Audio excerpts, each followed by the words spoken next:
Hello and welcome to Politics Today. I'm Farooq Patafi. Viewers, once again, we are going to talk about Pakistan's politics. There seems to be a lot of development today because it seemed that the government and the opposition were at loggerheads, and there was a possibility of this being taken to a new level. But today, in an honorable court, the Supreme Court, the government of Pakistan actually took back the complaints regarding Mia Shahbaz Sharif and took its case away, took it back. On the other side, in the Senate also, there was quite visibly a confrontation between People's Party and PML N. That seems to have been resolved because both parties have accepted their seats on the standing committees. That is quite interesting development. We are going to actually talk about that as well. Whether Shahbaz Sharif is allowed to go abroad or not, we are going to discuss that too, because while the case might have been withdrawn, we know that his name still is on exit control list, not on blacklist, but exit control list. We are going to talk about that as well. Meanwhile, let me also tell you what Prime Minister said today. Prime Minister actually said Pakistan will rise faster next time the PTI comes to power. That is one thing. And then I hope we can put up the cards also, just to point out what the Prime Minister actually said. Right, this is the first card. Pakistan will rise faster next time the PTI comes to power, the Prime Minister of Pakistan. Let us show the second card. Our opponents are raising a hue and cry, and even when PTI had formed the government in 2018, our opponents said that we were bound to fail. Again, this is also Prime Minister's quote. The third one, last year, our growth rate stood at 0.5%. While this year, the growth rate has reached 4%, and this is troubling the opposition. This is what Prime Minister actually observed today. We are going to talk about these matters also. But the speculation in the media right now is whether there is some kind of thaw. Because if you remember, there was confrontation between PMLN's leadership within the party, and it was thought that there is one hawkish element and one dovish, and now it seems that Shahbaz Sharif's point of view is actually getting traction. We are going to talk about all these matters in order to help us understand these issues. In the studio, I'm joined by Javed Sadiq Saab, senior journalist, anchor, columnist, editor, whatnot. Thank you very much, sir, for being part of the program. Amir Hussain also joins us. Amir Hussain Saab is a political analyst and a columnist. Thank you very much, sir, for being part of the program. On Skype, we are joined by Arif Chaudhry Saab, who is a legal expert and an expert on constitutional affairs as well. Thank you very much, sir, for being part of the program. Barrister Asad Rahim Khan also joins us, who is not merely an analyst, but also an anchor, a columnist, and then also a legal expert. Thank you very much, sirs, for being part of the program. With your permission, let me bring in Arif Chaudhry Saab first. Arif Chaudhry Saab, what happened today in the court? Do you think it indicates some kind of thaw within the system? And secondly, will it allow Shahbaz Sharif to go abroad? I think it is not going to allow Shahbaz Sharif to go out of the country because government had passed another order, and that was the order to place name of Shahbaz Sharif on exit control list. So in order to force the government to accept the verdict of the High Court, only way was to move contempt of court, for which they have shown their reluctance and they are not going to pursue it. And the government has rightly done so, to withdraw their petition because there was no fun in moving it onward, especially once they have got what they really wanted. So I think, as far as the case of Shahbaz Sharif of going abroad is concerned, for the time being, it is a past and closed transaction to my mind. And, the government, I think, made it successfully, what they really wanted. So the rest will be seen afterwards, but so far things are, settled, and, things have gone in favor of the government because what they wanted, they achieved. Right. Barrister Asad Rahim Khan, your take on this, sir? Thank you so much for having me, Farooq Saab. I would agree with Faris Chaudhary Saab. This became a question of legal technicalities after certain points when the government realized that with Mian Shehbaz Sharif Saab's name on the exit control list, it doesn't behoove them to continue fighting this out in the Supreme Court. But I would draw attention to the various questions that the Supreme Court has raised with regards to how the Lahore High Court proceeded in the matter. The Supreme Court not only asked why the Attorney General's office wasn't given enough time, why the government's counsel was not allowed to prepare, why was such a general order issued with regards to Mr. Shehbaz Sharif's permission.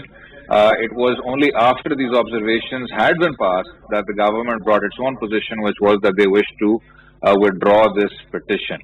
It would be in the fitness of things that going forward, the high courts are cognizant of the guidelines the Supreme Court has already laid down, and that things are done in a regular way rather than that judicial proceedings continue to be politicized by various political parties. Right. This is quite interesting. Let me come to the studio. Javed Sadiq Saab, you have listened to the legal arguments. Let me ask you about the political aspects. One, budget is coming. Two, we saw that all the political parties have internal dissension. Do you think that this is merely a coincidence, or merely a legal thing that has happened, or there is more to it? Well, there's a more to it, but the dissension that you're talking about in the PDM or the opposition, joint opposition that was created. Right. Within PDM, then within PML N, yes. Then within PTI also, Jangid Tareen Group and yes. government. As far as PML N is concerned, I think people must not mistake that Shehbaz Sharif and Nawaz Sharif are two real brothers. And their political interests are together. I mean, people usually look at it that Shehbaz Sharif is for rapprochement, he is for a kind of reconciliation with the establishment. Yes, he has been holding this line from the very beginning, and one of his associates, former Interior Minister Chaudhry Nisar, too, supported him in those days when Nawaz Sharif had developed a kind of confrontation with the establishment. Right. Since then, he has been urging his elder brother to basically keep the doors open for talks, for negotiations, for a dialogue with the establishment. But it has not been able, but that approach has not been able to produce positive results from their perspective. Okay. So Nawaz Sharif took a confrontational line. Okay. He continued agitation, and his daughter also, she was very hawkish in her speeches against the establishment, against the government. And I think in the creation and formation of PDM, Nawaz Sharif and his daughter played a very significant role with the help of Maulana Fazlur Rahman and subsequently the PPP and other parties joining that alliance. But PMLN, I think quite a few of them, I mean the top senior leaders, they support Shehbaz Sharif's narrative that we should have dialogue with the establishment and we should solve the problems through a negotiation rather than confrontation. But his elder brother is of the view that you have followed this policy of reconciliation, rapprochement. No, I get that. But now the question is what has changed? Because we know Shehbaz Sharif was behind the bars, and then all of a sudden he comes out, and then his point of view actually starts prevailing, right? But I don't have any solid proof, but some circles, political circles, believe that Shehbaz Sharif has been released, or he was able to get this bail and subsequently an order from the High Court to move abroad, to go abroad, is also a part of a reconciliation with the establishment or some kind of understanding with the establishment. Okay. But Imran Khan, the Prime Minister, doesn't want him to leave the country. All right. But with due respect, courts cannot be part of any reconciliation. They do their job as per their No, mandate. but one of the participants Let was, me, one of the participants was also talking about High Court. Right. Reprimanded by Supreme Court actually Yeah. criticized. So, Right. yeah. That is true, but that is a matter of interpretation. Your take, sir. Well, I think there are multiple aspects of this particular way of dealing with the opposition. PTI has shown some political symbolism as well. Okay. I think this is legal. The legal dimension is important, but also we have seen for the first time that PTI is going to come up with a split up engagement. Let us sit together and see what are the things that are going forward. Okay. And Who is doing that? PTA. PTI is taking some sort of, the government has some realization because they have come to a point where they have to show something. How do you conclude that? Well, I think the way Shehbaz Sharif initially with government was, we have also seen in the past that government has been doing a lot of legal things and bringing politics into legality, and that is we have seen in the past, very recent past. Right. But now, when things are moving towards some sort of reconciliatory ground, where government and the government try to bring together different forces from the opposition, which the government thinks are more lenient towards its position Hang on. to continue. There is the question. It seems only yesterday Shehbaz Sharif was about to leave the country and all of a sudden he was stopped, right? Yeah. That was also done by the government. Absolutely. If you are today saying that the government is going into a reconciliation mode, are you basing that merely on today's withdrawal of the case or something else? No, I think there is a lot of discussion going on behind the scene. Yeah, Actually, but, we have since we are sitting in front of the scene. yeah, absolutely. So I have to actually ask, Yeah. what scene are we actually deducing this from? Well, I think one of the areas when we have seen that PTI in recent days, very recent days, PTI has seen an internal rift within its own ranks, and there is likelihood that when elections are coming very close, those pragmatic, constituency-driven politicians will be, acting on their own, trying to dissuade from the agenda of PTI, which according to the public perception is not performing to the level the people expected from PTI. Right. So I think this is the time that we have seen a lot of changes within the attitude of Prime Minister and the top leadership of PTI. They are saying that, well, we are doing now more tangible things, visible things, Right. building a public perception rather than But here's the thing, right? Yeah. I haven't seen a statement that you can actually call conciliatory coming from the government, with the exception of a letter that the Prime Minister actually asked the Speaker to write, and he wrote it. But that was about electoral reforms, and it was to take place within the Parliament. So there must be something new, because as of today, Yeah. Shehbaz Sharif's name has not been withdrawn from the ECL. Yeah, absolutely. But I think the one milestone was, of course, the legality, the legal part of the case, which was put before the. Yeah, but both our legal experts are saying Ah. that already they had accomplished what they wanted to through ECL, so they didn't need to pile Well, on. I think I don't agree totally on this particular, because we have to look at the optics, the public optics of politics. Okay. Politics and legal dimensions are not separated completely, because the political. That's leader, a good question. Yeah. Let me actually go back to R.S. Chaudhary Sahab. R.S. Chaudhary Sahab, how important are optics in legal processes? Nothing doing it so clearly, because, so far we have not seen anything, as my friend is pointing out, on the part of PTI as far as the reconciliation or, change in their mood is concerned. If you just talk about this case and you take it, as an example, so this is not a good example to show that they are in a reconciliatory mood. because, they find, as I already mentioned, and my learned friend, agreed with me that, they went on to, pass an order to place his name on exit control list after when the judgment was passed by the Honorable Lahore High Court, Lahore.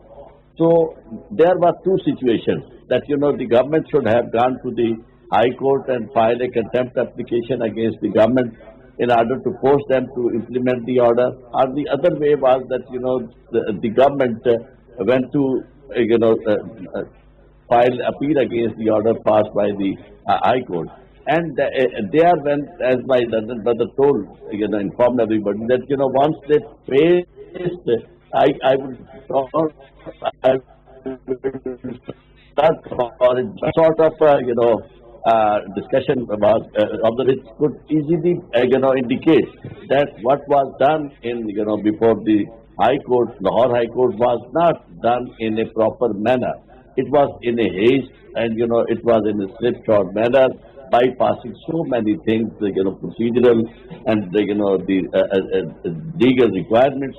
Then they realized that there was no fun to, follow the case, because even if they could have gone to the, High Court, so all these observations would have been on their way. So at that point in time, a right decision on the part of the government was to say that we don't want to follow this case, we don't want to move on, because they had got their purpose done, through the fact that no contempt application was being moved against them, and saying thereby that, all what they wanted has been accomplished. So reconciliation, I don't think though it is written in the dictionary of Imran Khan, because since we are watching, for last 3 years, till today, even if you remember in the last program when, I told that, we were expecting that after 2.5 years, if Imran Khan is making a speech, especially, once his opposition is now split and they cannot pose a serious threat. So we were expecting that they say, hey, now enough is enough. We are now going to, show our performance, because, we have to go to the elections, and the elections require your actual performance in the field, not, the rhetoric and all these speeches and, this mantra of decoys and the looters or plunderers. So, but unfortunately, we didn't see that. Even at that point in time, we saw his assertion and the re-emphasis on all what he was, maintaining prior in time. So I don't think that they have anything in their mind, this political party, Imran Khan or his friends or associates, because all those associates are trying to show their loyalty to, more than the king himself. And they know that their king is always in a confrontational mood, in a fighting mood as a hero. So they really want to be in his good books. So this party, whatever they face, in terms of political music, they are not going to budge, and they are not going to come to, any sort of reconciliation at all. Any kind of reconciliation at all. Barrister Asad Rahim Khan, let me ask you about another fact. It is quite open a secret that there is a kind of war of succession between Hamza Shahbaz and Maryam Nawaz, and there seems to be some kind of tug of war going on between Maryam and Shahbaz Sharif. They have different narratives. Recently we heard that Shahbaz Sharif was talking about some kind of national dialogue, and then we heard that Mia Nawaz Sharif is going to mull over that idea. That means, in the end, if Mia Nawaz Sharif is going to make the call, do you think that Shahbaz Sharif's pitch has succeeded? And that's why, all of a sudden we have started seeing temperature in the system coming down? No, Farooq Saab, I have succeeded at all, to the extent that Mia Nawaz Sharif Saab has brought in a very calibrated amount of ambiguity as to how the succession should happen. I think most of the PMLN's rank and file is being kept on ice. There is a reason he is not expressly coming out in favor of his daughter, and yet you do not see him actively reaching out to Shehbaz Sharif Saab or favoring his narrative. I find it rather unfortunate that the second largest political party in this country, its succession is limited to either Mia Saab's daughter or Mia Saab's brother. But if events in 2017 are any indication, when Mr. Nawaz Sharif did a press conference, everybody was there, all of the senior leadership, in which it was explicitly mentioned that Shehbaz Sharif would be taking up the leadership of the PMLN at the federal level. After a dramatic walk back that we've been seeing over the past 4 years with Ms. Maryam Nawaz being front and center in the electoral campaign, it is quite clear that conceptually it is Maryam Nawaz who will lead, and it is Ms. Maryam Nawaz who will set the tone with regards to the other senior gentlemen in the party, whether that's Mr. Abbasi, whether that's the father brothers, whether that's other people who have been around Mr. Sharif. But I would still say, though, that the issue of, there is a split between Ms. Maryam and Mr. Shehbaz Sharif is a bit of a luxury issue, because they do not differ too much on practically any policy operative, except for whether or not to be close to the establishment or to come out against them. For the average Pakistani, it makes almost no difference. Yeah, but publicly you must have noticed the war of words that went on. Shehbaz Sharif was continuously pitching on television that he is going to go and hold his brother's feet. And then Shahid Khan Abbasi was constantly criticizing that position, despite the fact that Shehbaz Sharif is the president of the party. So there is something going on, right? Well, it's a strange situation, Farooq Sahab, that Mr. Shehbaz Sharif Saab, who is touted by the PMLN as a very effective administrator, as a very effective political operator, has not been able to carve out a vote bank that is independent of his brother. To the extent that there is any vote bank, it seems to be transferred more and more in Ms. Maryam Nawaz's direction. The PMLN is also now taking on, in terms of its policy, in terms of how it sees itself, in terms of what the future holds, Ms. Maryam Nawaz Sharif's outlook. So, considering that the electorate has never actually registered Mr. Shehbaz Sharif, has only ever voted for Mr. Nawaz Sharif, I don't see how this pitch or how these televised interviews and these, calls to reason are going to work for Mr. Shehbaz Sharif Saab. He remains and has always has been an adjunct of his elder brother. Right. And that is quite interesting. Let me come back to Javed Sadiq Saab. Javed Sadiq Saab, two aspects. One, let me actually borrow from your idea that you actually projected earlier. The civil military and the establishment and political parties relationship. What exactly, if it is true that the establishment also wanted some kind of thaw in the system, what was actually, affecting that decision? How did they actually come about this decision? The establishment's primary objective has always been a national reconciliation, national unity.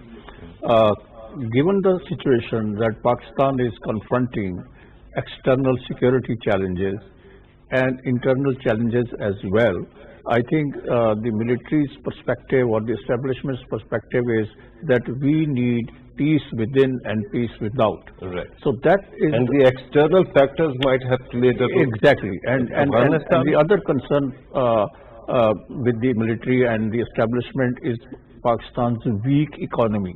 Okay. And General Bajwa, recently when he had meeting with anchor persons, maybe you were there or not, he emphasized that Pakistan needs to rejuvenate its economy so that we are respected as a country in the comity of the nation. Okay. So that is one concern of the establishment, that this temperature, political temperature in the country should be brought down. Okay. But Mr. Imran Khan, the Prime Minister's narrative is or his viewpoint is that he is not going to compromise on the question of accountability, because the very... No, hang on. You could just reference some statement about economy, although it was off the record, a meeting if it was. So everything is now in open. Yeah, but it is never came on the record, right? So we don't know what exactly was said on the economy. But regarding economy, last year the Prime Minister just mentioned that last year the growth was 0.5%, and now it is 4%. In the season when a mammoth like India has actually witnessed a shrinking economy of somewhere around 7.3%. So we are doing okay. Yeah, we are doing okay, but obviously we need to basically zip up the rate of growth in Pakistan. So that is the reason I think the military or the establishment or all other people, our stakeholders, want peace within. They want reconciliation. They don't want internal fight. They don't want rallies on the roads, violence, and these kind of things. They want that the country should be at peace within. Why? So why that would the economic growth, the 4%. Why would anything going on inside on the streets? How will that impact Pakistan's security? It always had a very negative impact on the economy and the economic growth of Pakistan. Okay. Therefore, I think it is very important. I mean, these stakeholders are thinking on those lines, that there should be a reconciliation, a understanding, rather than increasing the political temperature. And the Prime Minister, you just has shown a card saying that we will be, if the next term comes to the PTI, the growth rate will be higher than this. If he wants to achieve it, then he has to basically rebuild its relationship with opposition at some stage. Otherwise, this confrontation is not going to stop. Now you're coming to Amir Hussain Saab's point of view, because he was not talking about establishment. He was talking about some kind of impulse coming from within PTI, right? We haven't seen that impulse, have we? Well, I think there is impulse, absolutely, because I can realize, I can see the PTI is on a very tough terrain right now, because of its internal, as we said, strife. But I think what they are trying to reach out to is certain number of people who they think can be negotiated with. I mean, this is okay. You can keep on with your. Who's reaching out to whom?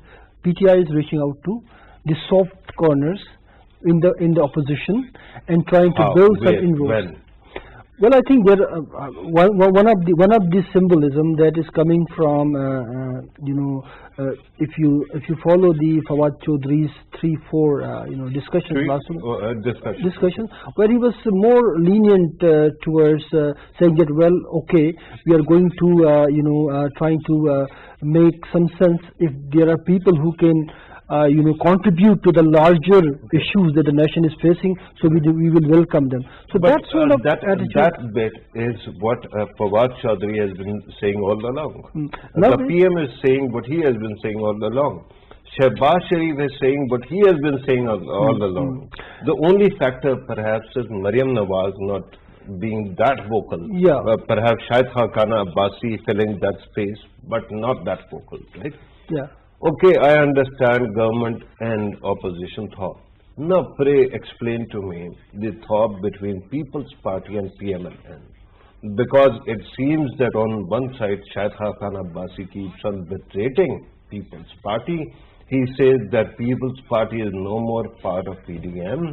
Shehbaz Sharif says that nobody in PDM, not a single party can actually decide who stays and who goes. And then he was also trying to actually connect with Yusuf Raza Gidlani. We saw his dinner. And now it seems that PML N has accepted Yusuf Raza Gidlani as the opposition leader, and they have accepted their post, standing committee posts in the Senate. So what is driving that? Well, I think in this all political equation, if you look at the position of Pakistan People's Party, they are on very weaker ground in many ways.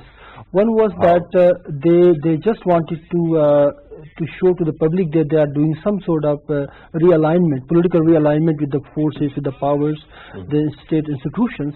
But it didn't work that way, because People's Party does not have political mileage. In particular, beyond sin, it doesn't seem to have any future political dispensation. If you want to build a future dispensation beyond 2023, then People's Party does not hold enough water right now.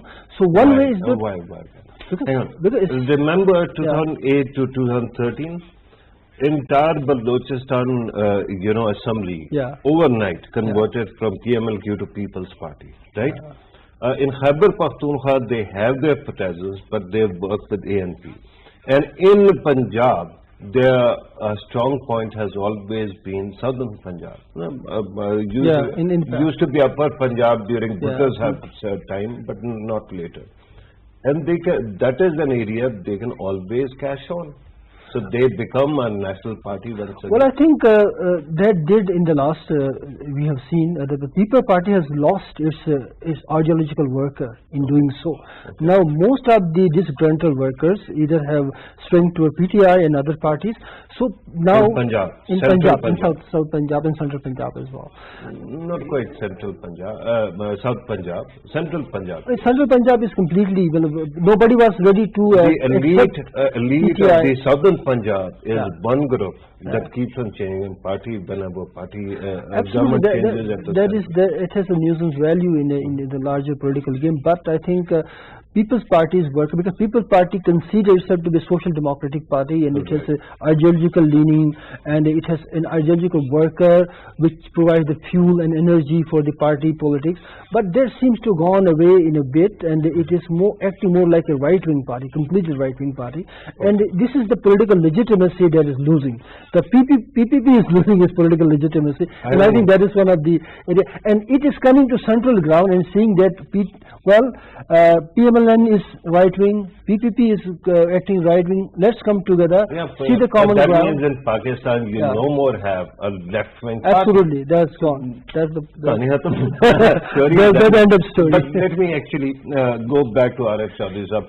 Arif Chaudhry Sahab, if you remember, until 2018, or at least 17, for 20 years we kept on hearing that it is People's Party which is the most corrupt party, and it has to be probed and tested and tried and this and that. All of a sudden, in past 3-4 years, it seems that People's Party's alleged wrongdoing have disappeared from the scene. Remember that JIT that was actually instituted, and the report that came? We never hear about People's Party any longer. Why would that be?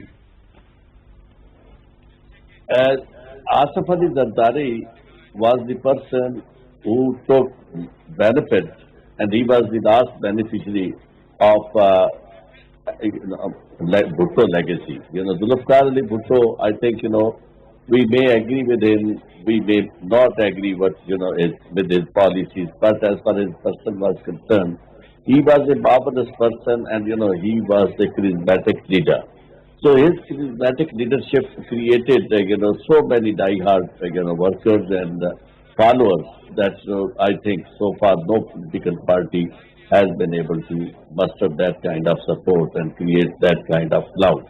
But after when he died, and then it was taken over by his daughter, Benazir Bhutto. She also did a lot, and she was also sharing some charisma with her father, and she also had so many supporters and die-hard workers.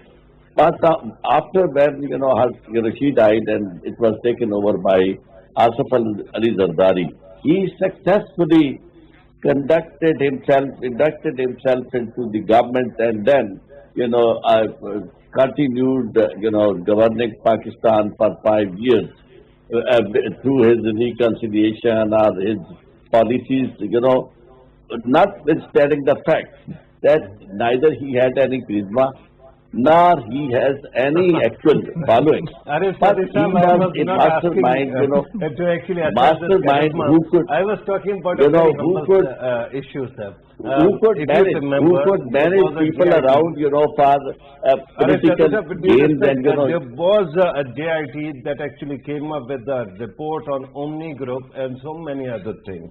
And for a second we thought that this might be one of the biggest scandals, the way money was moved and official money, state money was used to borrow further and to buy actually perks. But all of a sudden, all of that has disappeared.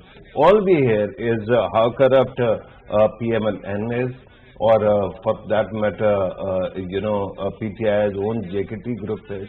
We don't hear People's Party. So do they have a magic wand through by using which they have actually made all these things disappear? One thing good about Asif Ali Zardari is that he is a hard nut to crack as far as recovery of money is concerned. Once he makes money, he knows nobody on this planet Earth can take that money out of him. He may remain in jail for so many years, but the system, he knows it's not going to, take out anything from him, and because he is the one who has seen the system from, very close. He has seen, the judges, he has seen the prosecutors, and he has played with all of them, one way or the other. So that's why he is so fully confident. And, he never cares, about the cases. No amount of cases can, you may register so many cases against him, but he will feel very comfortable and he will be showing his laughter and his smiles. And but we The should not party's take power seems to be only quite one visible. sentence. But this doesn't mean that he can attract people at large. The hatred people have got against him is going parallel with his political maneuverability. He may get seats and he may continue his political power in Sindh, but he has lost his political clout in Pakistan, particularly in Punjab and other provinces. And his son, unfortunately, has not been able to show any work which he should have. He has tried to, put his feet in the shoes of his father instead of distancing himself from him in a way, even for a policy matter, they should have decided that he should not step into the shoes of his son, his father, but should try to distance himself to show some sort of, inheritance clout of, Zulfikar Bhutto and, his daughter. But, he has been dumped to his father, Right. and instead of... There is a reason why I asked this question, Asad Rahim, and that is that while we keep on talking about People's Party's approach and Shehbaz Sharif's approach not working, the approaches to reconciliation, it seems that People's Party's soft power is so much that it managed to do something impossible. I mean, all this optics at least, all these optics seem to have disappeared regarding Omni and all these things. And I understand that he has a killer legal team, former chairman Senate, former governor of Punjab, and who knows how many former ministers as well. But despite that, do you think that it is this easy to make things disappear from public consciousness? Certainly not, Farooq Saab. I really do think they have a magic wand. As you mentioned, Mr. Khosa and Mr. Naik, as with Arif Chaudhary Saab, are leading luminaries of our legal profession. But what People's Party has that nobody else does is an entire province. They have a provincial government, and the center and the people that are in support of the center understand that they cannot go after everyone at the same time, which is why Omni Group does not take up the same amount of headlines as everyone else does.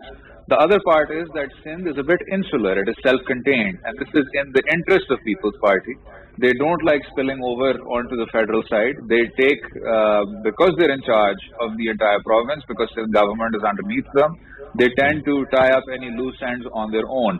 So you saw with Omni Group and with the fake accounts cases, there were plea bargains, there were deals, there were concessions, and slowly but surely these cases started drifting away from the public imagination. But I will say this, Farooq Saab, that it is with great dismay, as the gentleman before Arif Saab rightly mentioned, People's Party used to be a national party. It was a party of social democrats. It was a party of Miraj Khalid, Miraj Mohammed, J.A. Rahim, really trailblazing progressives. And to see it now, an empire of organized crime, fake accounts, and what seems to be just a glorified protection racket for Bahria Town, Karachi, it's incredibly dismaying that this is the alternative. When you come to the actual aspect of fiscal corruption, I don't think there's any comparison to be made between People's Party and PML N. Actually made the whole thing very easy. You just pointed out a property tycoon and his influence.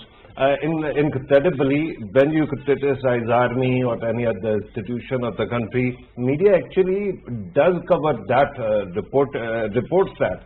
But whenever you actually mention that tycoon, no media actually wants to touch it with barge pole. So is there a possibility that while we keep on attributing this new environment of reconciliation to Pakistan's permanent institutions, it might be this gentleman who is doing his magic? Certainly. I think this gentleman has become proof of concept that with enough financial resources and with enough political sway and with influence over civil and military institutions, you can actually institutionalize corruption. You can actually use political parties as distinguish between them. It's just a coincidence that Bahria Town, Karachi and Pakistan People's Party have started dovetailing their activities in Sindh when it comes to PTI, when it comes to PML N, and especially when it comes to PMLQ. We saw with thousands of acres of forest land in Rawalpindi, this institution and Mr. Riyaz are all over the place. And I find it rather unfortunate that this government, which speaks about change, which speaks about busting this corruption, doesn't actually go after the biggest offenders we have. That we have actually run out of time. I want to discuss this thing again in the program, and we'll keep on doing it. So very quickly, are you expecting, in yes or no, are you expecting this reconciliation to actually grow in the country? It should grow, but it will not, Right. because the positions are so well entrenched. Okay. And as far as the PPP is concerned, I think that on the national political chessboard, Mr. Zardari is playing his cards very intelligently and very deftly. A bit of mixed metaphors there, right? Chessboard and then cards. That is quite interesting. But Amir Saab, yes or no? I am a bit optimistic that the politics will go in a reconciliatory manner in order to see the situation in the country. In Pakistan politics. Really? Yeah. Yeah, sure. I am optimistic. You're confident. I'm confident. You really think that can happen? They should happen, and it is going to happen. Okay, I'm told that we have to conclude the program here. Amir Hussain sir, thank you very much sir, for being part of the program. Javed Siddiq sir, thank you very much for your precious time. Arif Chaudhary sir, thank you very much. Barrister Asad Rahim Khan, always a great pleasure having you in the show. Viewers, you have listened to our participants, and there are many questions that one has to look at. But for now, I am grateful that there is less of political heat in the system, because I don't know about anybody else. It wreaks havoc with my neurons. And I always think that it is better to have some reconciliation in the system. But whether that will happen or not, that is the question. And whether it is coming from the right places like Pakistan's institutions, which are really committed to national rebuilding, or whether it is coming from some other quarters that we just mentioned, some property tycoon or somebody else. These are important questions. One needs more transparency in the system so that we can understand that while all those who are supposed to serve the country are working in that direction are calling shots, not somebody who just by being virtue of being rich can get away with whatever he wants. This was today's program. Thank you very much for watching. Take care.